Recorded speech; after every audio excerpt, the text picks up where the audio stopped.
us now. Hello, Craig. How are you? Hi. I'm good, thank you very much. How are you? I'm doing very, very well. Lovely to have you here with us. How are your final preparations going for Melbourne? Oh, great. We've just finished up our season in Newcastle. Mm-hmm. And we've got our final shows this weekend. We're all raring to go. What's it been like? To be back in Melbourne. What's it been like in Newcastle?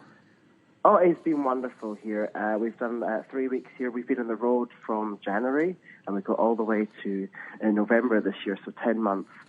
But you know, Melbourne's such a great city. I usually live in London. Like, Melbourne is perfect for me. I can't wait to be there. You love Melbourne. That's nice to hear. That's nice to hear. What do you like most about Melbourne? For me, I like the cafes and, you know, the bars, and there's like culture, and there's always something to do. Yeah. And we've been there previously, and the audiences were absolutely great. Well, I saw it the last time around in Melbourne at the Malthouse Theatre, and it was absolutely brilliant. I saw you up there with the hoops, and it was just fantastic. And this time you're going to come to the Palms at Crown. Yes. A good venue. Yeah, it looks a beautiful venue. I was actually having another Google of it this morning. I was looking at the images of it, and I can't wait to see how spectacular it's going to look in that room. It's so wonderful, and I think it's going to be the perfect space to just party and like boogie on down. Yeah, it's a lovely space. Craig, you're also known, of course, as the incredible hula boy. You're an award-winning hula boy. Tell us about how you got into hula hoops. So as a kid, I was a gymnast, and I did dance and theatre, and I was going to be a computer programmer when I left school. I got into university, and that's what I was planning to do. And I had this gut instinct that it wasn't the correct thing for me to do. And I just decided to continue on my gymnastics, and I got to a circus university in London. So I did a degree there, and in this university, you do all like trapeze and juggling and acrobatics, but you all specialize in one thing. And I actually decided to specialize in hula hoop, which is really rare for boys to do. But you know, when you have a gut instinct, sometimes it's best to go with it. And you know, it's taken me around the world, so I'm very thankful I did it. Well, you did a degree in it, didn't you? I think at uni. Yeah, it's a BA Honours in Yes. Circus Arts, and mine was specialised in hula hoops. In hula hoops. Yeah. So what do you do when you go and do a specialty in your Bachelor of Arts like that? Do you just get up there and just do your hula hoops all day, or do you other things as well? So we actually do a lot of contemporary dance. Right. Theatre, ballet, trampolining. We have yoga. You're up in the trapeze for a lot of the day. So a lot of it's and lectures as well. So you do a lot of formal studies. Mm-hmm. We get lectures and books, and you'll have essays to do like any other degree. But it's a really hard degree. It's like a boot camp. It's like 9 a.m. you're in, and usually I was leaving about 8 at night. That'd be exhausting, wouldn't it? It was exhausting, but it's a lot of blood, sweat and tears. But that probably set you up quite well, you know, for that Guinness Book of Records that you went for. Oh, yeah, because you work so hard, and you just can learn to be really determined, I guess, and you just know what your aims are, and you just go for them. And I did 3 world records over the last couple of years, and I hope to go for another one this year. And where will that be? Back home? No, I'd like to do it while I'm on the road with Velvet. That'd be a lot of fun to do, so I'm just going to put that plan in action. That'd be something, wouldn't it? Yeah, my word.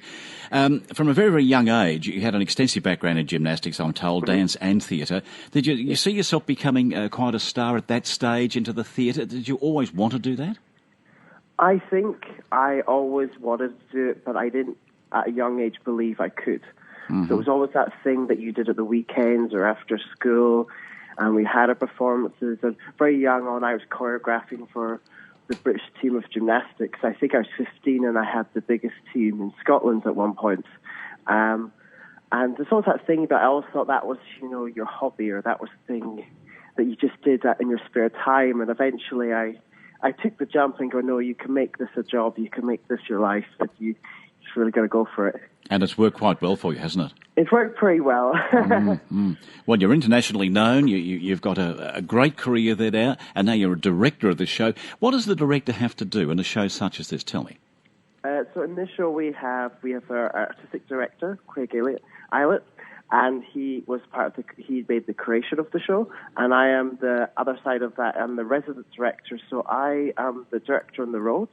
So I make sure the show continues in the way it was made. So I make sure all the the dance moves are done as they should be, and the show looks the same every night. So make sure it's from the first night in January to the last night in November. We still give the same performance every time.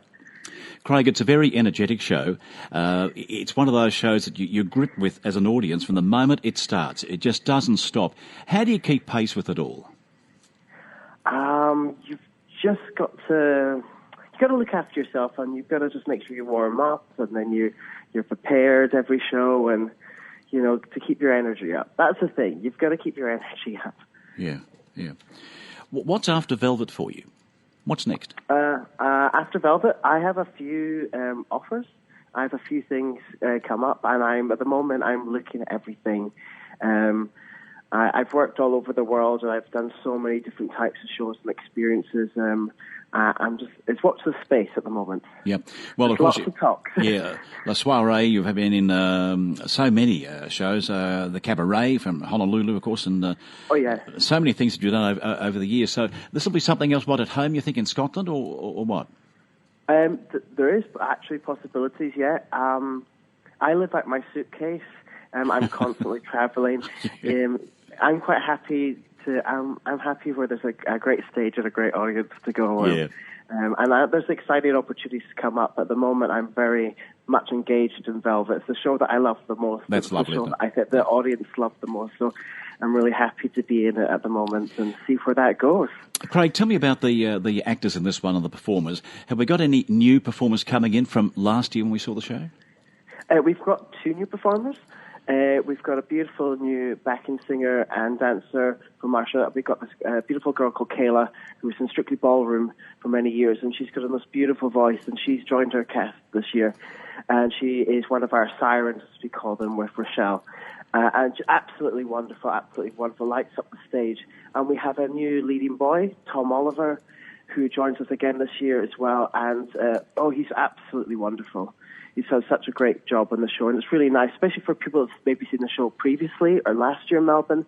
They come again and they can see a slightly new version of it. And no matter whether you saw it last time or not, if you have seen it before, you can go and see it again, because I'm sure we're going to enjoy it just as much with the energy and all the excitement and all the glitz and the glamour that goes to it. Yeah, exactly. We've got some new things, and the show's been constantly growing as we're on the tour, so I think it's the best it's ever looked. Craig, when you come back into a venue such as Melbourne, and you're coming back down here shortly, how long does it take to set up an auditorium like that?